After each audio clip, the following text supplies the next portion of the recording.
Yeah. Got it all right.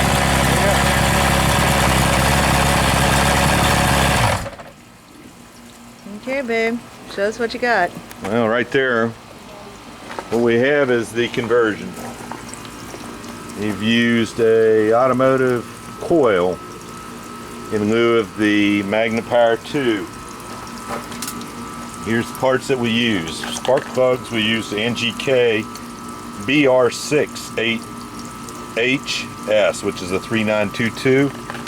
This is a 130 horsepower Chrysler, using an automotive coil. And basically what we've done, we've unhooked everything that was hooked to the Magna-Power, with the blue wire onto the positive side of the coil. The white going back is only if you're going to have a tack attached to the front, so that can either be left out or hooked up. The negative comes off onto a distributor that is a point distributor.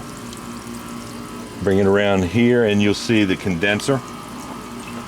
That's off of a 1970. I'll give you the part number. Chevrolet. And it's a Napa RR174 S as in Sam and B.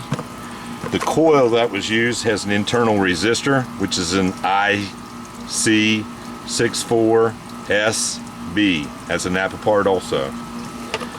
So basically what you see is a simplified version of what was put on. And we'll fire it up. All right.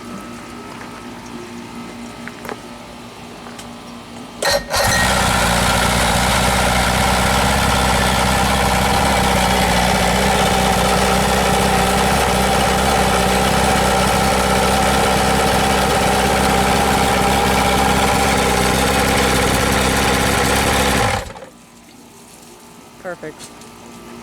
Pretty simple. Okay. Oh, before you do that, where the condenser is, it actually hooks on to where the points post comes out, back, basically piggybacked with the white and black wire that's coming out of the negative side of the coil. Very simple. And that's it. Okay. And you got it up. It's American. That's right. And it's easy to fix. The engine is. The parts are from China. Okay, I'm going to take a once around here. Yeah. Make sure we got all sides. I'm good with the death with that. Yeah, me too. You're gonna love that. It started right up. It never used to start up. Make sure we haven't missed anything. That coil remains hot.